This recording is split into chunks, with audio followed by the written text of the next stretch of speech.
te retrouve maintenant aux côtés de Renaud de chez Ecoconso pour parler de nos choix de fin d'année et notamment du fameux sapin de Noël. Vous verrez, on peut faire un choix responsable sans renoncer à la magie. C'est plutôt rassurant, non ?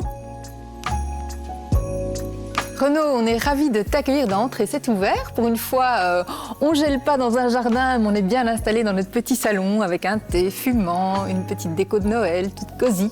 Alors, on a le plaisir de passer ce moment avec toi puisqu'on va parler de consommation et de fêtes de fin d'année. Toi, tu travailles chez Ecoconso. Est-ce que tu peux nous parler de cette ASBL et surtout du rôle que tu y joues ? Alors, Ecoconso, c'est une association d'information et de sensibilisation à l'éco-consommation.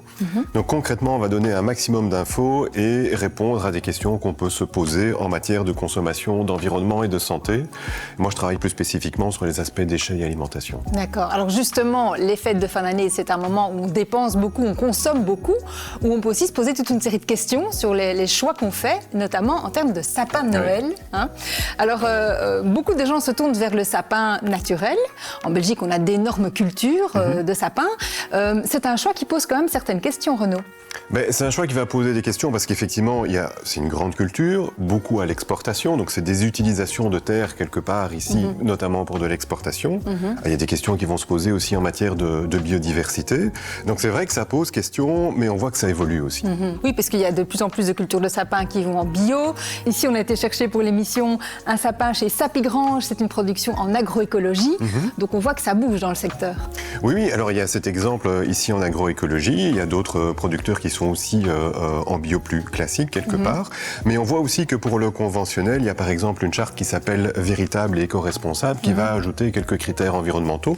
Ça va moins loin que des filières bio, mais ça existe quand même. On voit aussi qu'il y a des tests de parcelles utilisées sans pesticides, par exemple. Donc voilà, on voit qu'il y a des choses qui bougent dans le secteur. Oui. C'est ça. Donc voilà, si on veut un sapin traditionnel planté chez nous, on peut aller vers ces filières-là. Alors, l'autre possibilité, c'est le sapin artificiel. Derrière toi, il y a un sapin en plastique, Renaud. On se demande souvent d'ailleurs, tiens, est-ce que c'est mieux d'acheter chaque année un sapin naturel ou finalement d'acheter un sapin en plastique ?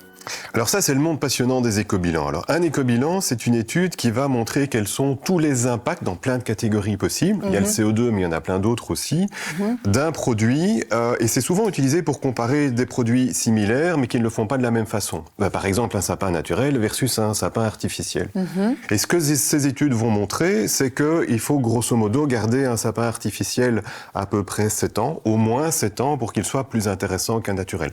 Autrement dit, après 7 ans, en fait, le sapin artificiel aura pollué autant que 7 sapins naturels, ce qui veut dire aussi que si on le garde plus longtemps, il devient plus intéressant qu'un sapin naturel.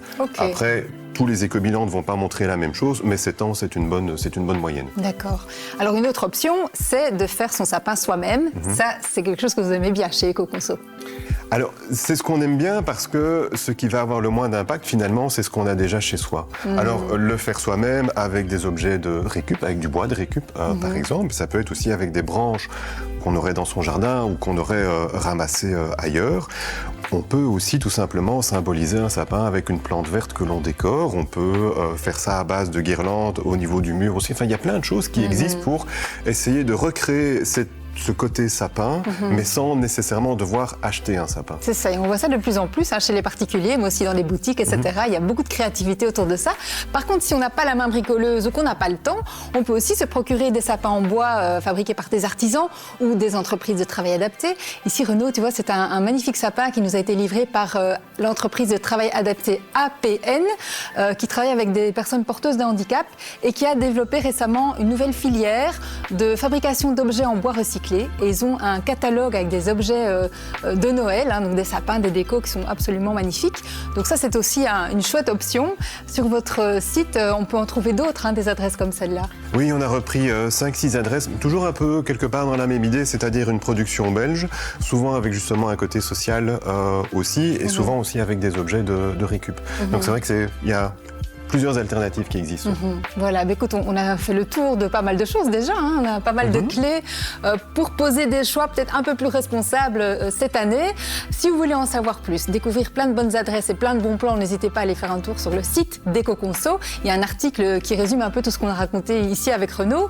Et puis surtout, n'hésitez pas à aller faire un tour sur la boutique d'APN Bois. Vous allez voir le travail réalisé par ces personnes, c'est vraiment magnifique.